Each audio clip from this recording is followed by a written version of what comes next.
Hello, I would like to welcome you to the Capitol Connection. My name is Kathy Crawford and I'm the state representative serving the 38th District, which is Novi, Novi Township, the Oakland County portion of Northville, also Walled Lake, South Lyon, and Lyon Township.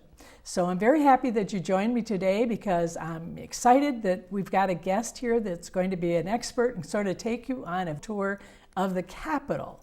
This is very proper since this is called the Capitol Connection. I thought our first two segments should have to do with the Capitol in Lansing. So I'm excited because my guest here today is Matt Van Acker, and Matt's title is, he is the Michigan State, he is the Capitol Tour and Information Service Director. Is that correct? That's correct. To the Capitol, and you've been there for approximately 30 years. A little under that. Been there, been there since, even though you look just like a kid, I can't believe it that you've been there that long at a job, but you were there when Governor Engler was our governor. So Matt, welcome to the Capitol Connection, and I know we've got a lot to talk about. Our goal today with today's show is sort of to take you all with us vicariously on a tour of the Capitol, and maybe as you enter the grounds, where you enter and what you're going to see and maybe hear while you're there at the Capitol. So Matt, I'm counting a lot on you sort of taking us on this journey to the Capitol in Lansing, and hopefully all of you then will want to go to the Capitol after hearing some of the cool things about our Capitol, which happens to be the most beautiful Capitol in the entire nation, I think, personally. So as we're entering and we're walking up the sidewalk, and if the weather is good and we're not in snow, so what are we going to see when we go to the Capitol? Well, the Capitol is situated on approximately 10 acres of property, 10 acres. Right in downtown Lansing. It was a site that was selected early on when Lansing was named as the capital city in 1847. They set this site aside with the idea that the permanent Capitol would be built there eventually. It was on the highest elevation in downtown Lansing.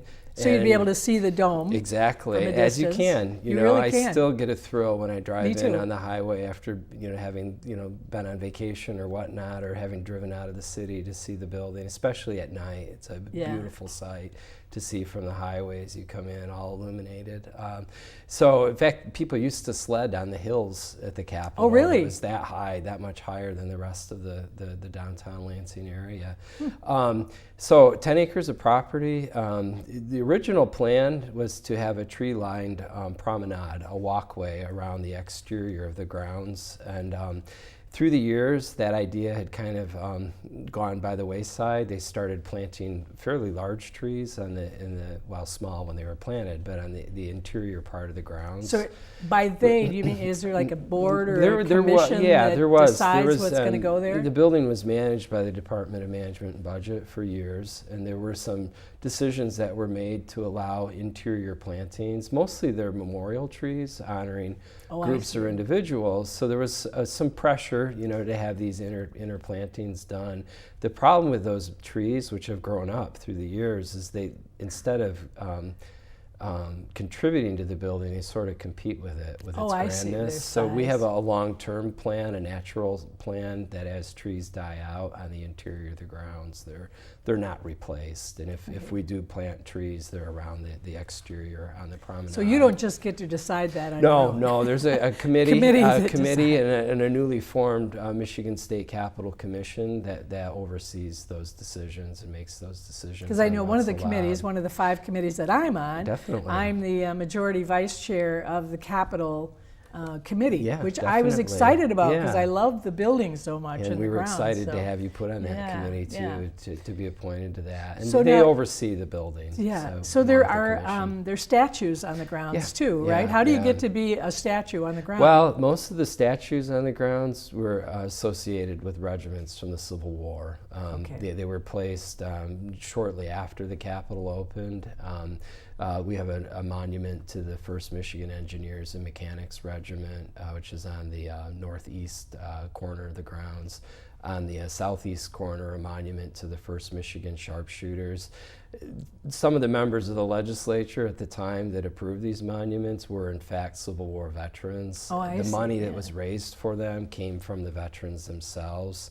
So they had to lobby a bit to get permission to have them placed on the grounds. But so now, I mean, would it be possible for somebody to say, well, I'd like a statue of Governor Engler put there? With the rules as they're stated now, it would be pretty tough to get that.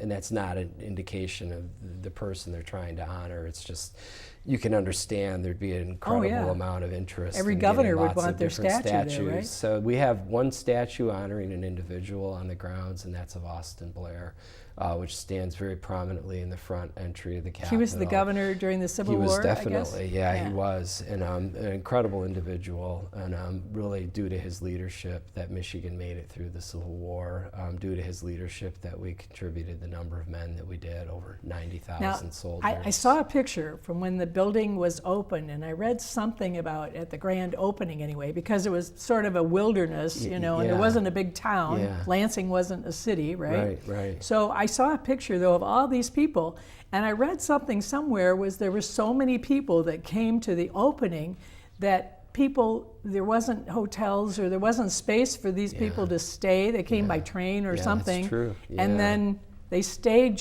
people had to feed them from their own houses and board them in their own houses just to attend, right? Just to attend. Even the Cornerstone Lane ceremony, which took place in October of 1873, the building had been under construction for well over a year, but it took them a year of digging the foundation just to get to the point where they could set the cornerstone. And it was done with great fanfare and with Masonic order. The cornerstone is there, that we could see that, the very first cornerstone. It is there. And is there something secret well, buried in there? There is a time capsule that was placed in the cornerstone. It was a glass-lined copper box, and there was a great debate about which items should be put into the time capsule. They selected a number of things: coins and newspapers, works of the legislature, bills and things like that. Sadly, though, at some point the time capsule leaked. Water leaked into it. It was actually opened when the building celebrated its centennial in 1979. And a fair number of the items were damaged pretty severely. A few of them, like the coins, obviously remained, but the other paper documents. Did we put everything back in it and put it back in the cornerstone? I think they were actually kept. I think they're housed at the museum now in a collection there.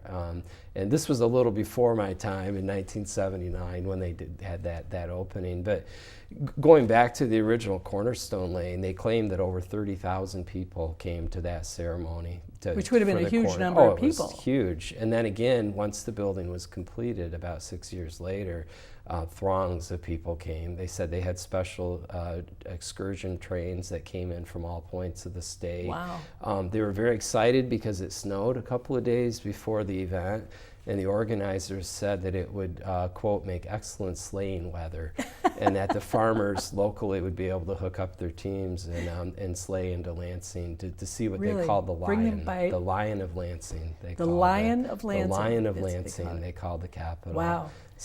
So we walk up to the Capitol and say we're going to enter. I mean, where would you take us first? Yeah, most of our visitors come in through the front door, the ground floor entries in the east entry of the Capitol, and our tour guide desk is located there very appropriately right at the entry. First part of the tour is we go into our orientation room and we do a brief introduction to Capitol history and talk a little bit about the previous two capitals for Michigan and about early statehood. And then a huge part of this is talking about the restoration that was completed about 25 years ago. Now, if you were coming by yourself, or say you had one or two people, would you still go through the same process? Yeah, You'd go to the tour desk and then give tour to as few as one person, or to as many. A fully booked tour for us is 45 people. And you're open every day, Monday through Friday, Yeah, Monday right? through Friday, and we're hoping that sometime this summer we may be able to resume our Saturday hours. This is contingent on approval through our commission, but we're hoping that we'll be able to open again on Saturdays. Because you have a lot of tours. I know thousands of people come every year. We do it an average year, about 115,000 people on guided tours, which we think makes us probably 6th or 7th in the nation as far as volume of visitors go. The huge bulk of those visitors are 3rd and 4th grade students. Really? Part Yes. of our Michigan curriculum, which we're really happy about, includes teaching Michigan history and the legislative process. So before we even start the tour, Yeah. though, I know that the architect that was selected Yeah. after the contest and Yeah. everything, he had a theme for his plan, and that's what was accepted. And what was that theme? Yeah, he did. He entitled his plans to the Capitol Tuebor, which came directly from our state coat of arms. Tuebor, Tuebor, and Latin for I will or we shall defend. And again, that tied into our connection with defending Michigan against the British. But Myers incorporated the coat of arms throughout the Capitol. You see it on the hinges, on the doorknobs in the building. Beautiful hallway chandeliers that have incorporated motifs from the coat of arms, including the elk and the shield with the Latin term tuebor. And it's incorporated throughout the building, all right? through the Yeah. Capitol. In fact, some of our younger visitors sometimes are challenged by their teachers to count the number of coats of arms that they can find, in the Capitol. So that's kind of a fun thing that they do. I'm fascinated by the number of detailed, people go to Meadowbrook Hall and they Sure. notice all the wood and they Yeah. notice all the doorknobs and everything. But the same with our Capitol is that Definitely. there's a lot of little detail Yeah, that yeah. were so specially crafted for that building, right? Yeah. It's a big part of the goal of the original construction was to stay on budget. The commissioners that had been set up to oversee the original construction wanted a beautiful building, but without undue ornamentation, meaning that they could have a fairly modest building with nice touches, but at a reasonable price, which was about $1.5 million. That's what the final construction price was. One of the reasons Myers' plan was picked, though, was because it was very elegant, but it was I don't want to say simple, but it was something that they could build within the budget. Was it Greek or I've Well, heard it's- neoclassical? Yeah, whatever that would be? neoclassical, Renaissance revival, Palladian, I think is how Myers referred to his design. And he did win a competition. There were 20 other architects that had submitted plans for the Capitol, and his plan was picked as the winning entry. And the way he built the building and made it as gorgeous as it is was by using simple products but hiring artists to make them look like very fancy and very expensive products. My favorite example of that would be marble, what looks like marble. Exactly. And explain what that really is. Yeah, what Myers would do is have the woodwork made out of pine in most of the building, Michigan pine, which was fairly abundant and was easy to come by and was therefore pretty reasonably priced. It was cheap. And then they would hire the artists to come in to decorate them. They would hand grain the pine, go through a 9-step process called wood graining to paint grains of wood onto the pine to make it look like the more expensive English walnut. They would take pine and the artists would paint it to look like marble, cast iron columns that were faux finished or false finished to look like marble, very simple plaster pilasters that were painted to look like marble, and very inexpensive tin that could be painted and molded and pressed and painted to look like very elaborate, plaster cornices and things like that. And then hire the artists to come in to paint it. And the interesting thing about the artwork is sometimes it's dated to the actual opening day of the Capitol. What a lot of people don't realize is that the Capitol really wasn't painted right away. It was basically bare plaster walls for years. Reason for that was they said the plaster needed to cure properly before it could be painted. The real reason is they'd run out of money. And they needed to appropriate funds. So going well into the late 1880s, they were still finishing on the decorations in the building. So that the original paint dates to around the 1880s, mid-1880s. It's still a long time. Yeah, it is. Much of it had to be redone. And that's why we during don't like people to touch it necessarily, right? We appreciate that. And yeah, I'm they glad don't you touch brought it because up. it really is a work of art. It really is. The walls and the beams and everything A are fine a work piece of art, and it's just as you wouldn't touch a Picasso or a Degas or something like that. We ask people not to touch the walls, and you wouldn't think that it would be a big deal, but everyone's hand pans have acids and oils in them that can Yeah. damage that paint. Right. Some places, the artists during the restoration had to strip through up to 20 layers of paint, overpaint, Wow. solid color paint. Overpaint. You know, through the years, the building had to be repainted. They did their best to keep up the artwork originally, but as the years progressed, it got very hard to do that and very expensive. So in order to save money, they typically would paint over what had been beautifully embellished artwork, you know, Wow. walls with solid So did colored we find paint. craftsmen that could actually We restore did. it We to did. do it Yeah. the way it Yeah. And was ag- originally? And again, this was done prior to my employment there. I was at a little bit of a disadvantage because I started shortly after the building was restored. They were able to get wood grainers that came in from Scotland, where the craft hadn't been lost. Wow. The thing Wow. about some of these crafts, they had sort of been lost in our country through the years. And now with the intense interest in restorations, there are more people out there that can execute this kind of work and do it well. So, because I know we don't have a lot of time, but I want you to take us on the first floor Yeah, and then go. What would definitely. you show people on Yeah. the ground floor? Yeah, Anything? yeah, Because that's most- kind of a plain. Yeah, the ground hallway. floor was mostly used for storage and kind of overflow for other departments of the state originally, so it wasn't really as highly decorated as the rest of the Capitol. So we do a short introduction on the ground floor, take the groups up to the first floor rotunda, and that's where they get their really first wow moment. Yeah. And they go to the center in the rotunda, and there's a glass floor, and I know. we have our students actually lie on their backs, and even the adults that come in, it's a fun thing to do. They lie on their backs and they look up into the dome, and they get their, like I said, their really From the first floor to wow the moment. ceiling, how high It's up is that? 160 feet from the glass to the stars on the inner dome, and then there's a second dome that rises above the stars about another 100 feet. Because there's several parts to the There dome, are, right? and you know, our dome was really constructed the same way that the dome of the U.S. Capitol was. In fact, Myers used the U.S. Capitol as a model for our state capitol, and then went on to design many other state capitals and kind of helped establish the idea of using a dome structure as a state capitol. That's kind of ingrained in American minds now. My kids, even when they were very young, knew that if we were driving through a capital city, you look for the big white pointy building, because it's kind of what Americans expect them to look like, sort of. And Myers kind of Yeah, the more modern ones really are not nearly as eye-catching in a way. and I don't know about you, but I tend to be a little disappointed when they I don't know. look like the big white pointy building, I know, you know, I like am, ours. yeah. So Myers really kind of So the helped glass establish floor that. is thick, so you can walk on the Well, glass floor, because I see yeah. people sort of gingerly walking, They do. not sure. They do. Occasionally, we'll have folks who won't walk out on it. They'll stand in the wings of the building and not really want to go out to the rotunda. But we assure them of its strength. We had 40 tons of scaffolding set up on it during the Capitol's restoration. 40 tons of 40 scaffolding? tons, and Oh my even though gosh. the glass, none of it's over an inch thick, it's very durable. It's supported that weight fine. And so, you know, once we get them out there and they appreciate the beauty of the dome, you know, from the rotunda, they're glad that they stepped out onto the floor.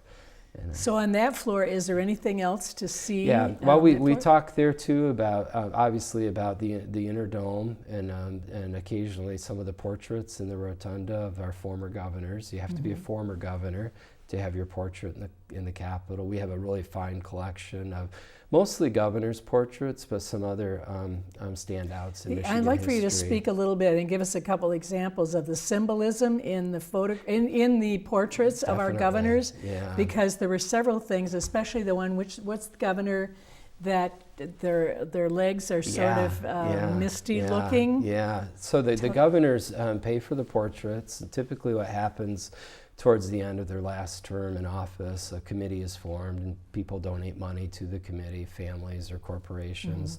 They use the funds to commission the artist. They select the artist, the size, the style, and what goes into the portrait with them. And these are kept in the highest of secrecy, these official portraits, until the actual unveiling takes place. But lots of symbolism in them. The painting you're referring to is of former Governor John Swainson, who served our state in the early 1960s. He was very young. He was 35 when he was elected. Wow. Left office 2 years later. The governors back then prior to the 1963 Constitution, served 2-year terms. Oh, 2 So years. Swainson served for 2 years and was defeated by former Governor George Romney, and really felt, because he was so young, he was 37, that when he left office, that his career was not finished. So he asked his artist to make his portrait look like it was unfinished. So it's kind of blurry. People think it's been damaged. I thought, wow, it looks strange. It's really unusual. But there was a reason. Yeah, and then part of the reason too for rendering the portrait that way was he wanted the artist to be able to make his legs a bit lighter than the rest of his body. And that was done for a very intentional reason. Swainson had been a veteran of World War II and had lost both of his legs to a landmine explosion in France during the war. So that's kind of the reminder, the fact that he wore artificial limbs, and that was a part of who he was, and wanted that to be a part of his official portrait. And it's interesting, we probably get more questions about Governor Swainson's portrait than any of the others in the building, just because it was Well, I so knew unusual. there was quite a story with that one, and each portrait, and I know we can't talk about every portrait, but each one of the governor's portraits has symbolism within it. Yeah, they certainly do. That is something either they're proud of, or something they accomplished, or maybe what their original intent was when they ran for governor, that kind of thing. So moving on then, on the floor, would we see anything else? We talk on that about floor? the replica battle flags. The replicas. original Civil War battle flags were housed in the Capitol, were moved out as part of its restoration to a special storage facility at the museum.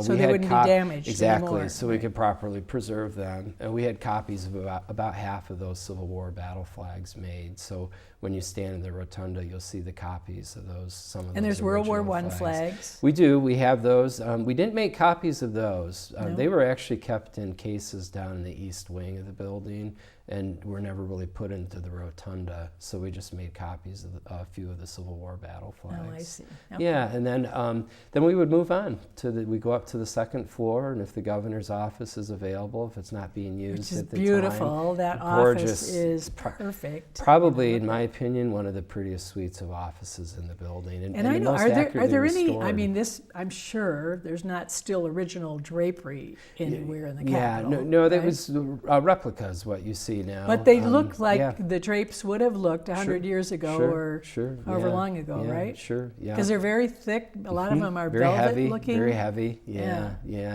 And beautiful original furniture in the governor's parlor that was made by the Feges Company out of Saginaw, Michigan. They're still in business today, by the way. Michigan was making more furniture than any state in the nation. Still makes a lot of furniture. We still make a lot of side of the furniture. state, We definitely do. Now, is there a lot of furniture throughout the building, though, that's original? Some pieces are original. Most of the desks in the House chamber are original. They cost $13.97.5. I was told, as I sit down at the desk, I mean, I didn't even want to put anything in the drawer, because I was told these are the original desks from when the Capitol opened, and it made me fearful of putting a mark on it or anything, because I just wanted to be so protective of it. The continuity is incredible to me with those original desks. Members are in the habit of signing their names on the bottoms of the drawers occasionally, and sometimes you'll see members' names, but I don't want to say that it's encouraged, but it adds to the history of that desk and of the building. So it's underneath the drawer? I'm going to have to look. Some of them, you'll have to look. I'm not sure. I'll have to look and see what's on the bottom of my desk. But the desks are incredible. Those are original, most of them. The Senate desks, all of the Senate desks are original, all 38 of them. We have so there's 110 desks. 110 desks in the House. Yeah, and about 90 of them are original. We've added members to the legislature with the different state constitutions that have been passed, and a few of the desks too needed to be decommissioned. And I know the chairs are not the original chairs. They've been maybe changed 3 times or something, because we just got new chairs. You did, yeah. And but we purchased one of the chairs from the House so that it could be in the office, the 38th District office at the House office building.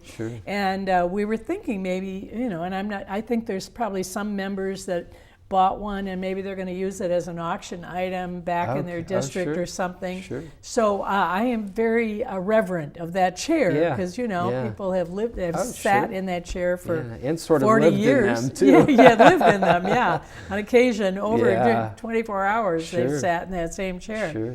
So, what else about the house floor, for example, that you would like us to know? The most awe-inspiring thing to most people is not the floor itself, where the desks are and the legislators meet, but the grandeur of the space above. When you take a look up towards the ceiling, beautiful original 6 original chandeliers in the house made of crystal and glass, 1,760 pieces of crystal and glass on each chandelier. And somebody has to clean that. They are once a year. They're connected to hoists in the sunroom above, and the hoists are turned on, and they lower them down to the desk level where they can be cleaned. Each individual piece? Each individual piece is wiped down, the brass is touched up and refinished if it needs to be. The whole chandelier is vacuumed and dusted. It takes 2 of our staff about half a day to clean each of those chandeliers. Wow. It's done during the summer.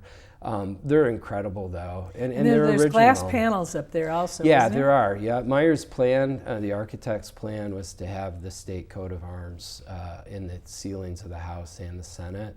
The original coat of arms, sadly, were thrown out years ago when they were modernizing the Capitol, and they were replaced with plastic and plywood. During the restoration, a new sunroof was installed, and the coats of arms were commissioned and we included all 50 states, even though there weren't 50 states in the Union when the Capitol opened, and they're beautiful. So they have things. their own seal. Each state has seal. their own seal, and above that ceiling is a sunroof that lets in natural sunlight to help illuminate the chamber. The building was built prior to the invention of the incandescent light bulb. We opened January 1st, 1879. Edison perfected the light bulb in October of that same year. Wow. So we literally just missed his invention. So it was all gas lit, and Myers recognized the gas lighting wasn't terribly efficient or effective, so he designed the building with lots of natural light. Transoms above the doors, glass floor in the rotunda to bring in light from the upper levels to light the ground floor.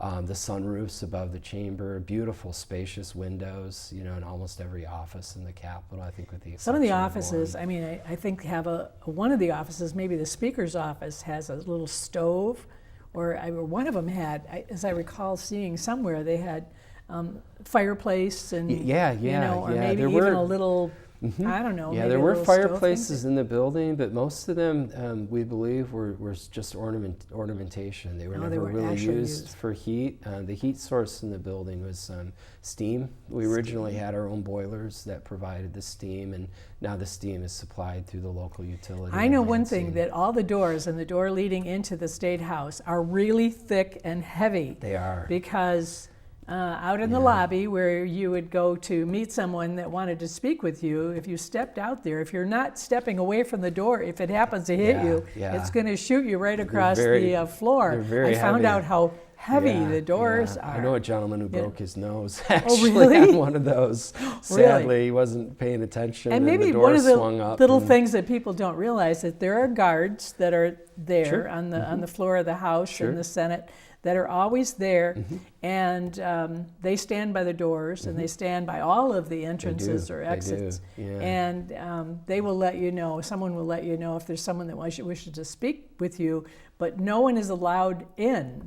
No visitors are allowed in without express permission to be on the floor. Is that correct? Our sergeants at arms for both the House and Senate are armed, licensed police officers, fully licensed police officers, and they provide security but also enforce the rules for the House and Senate, and our tour guides work very closely with them.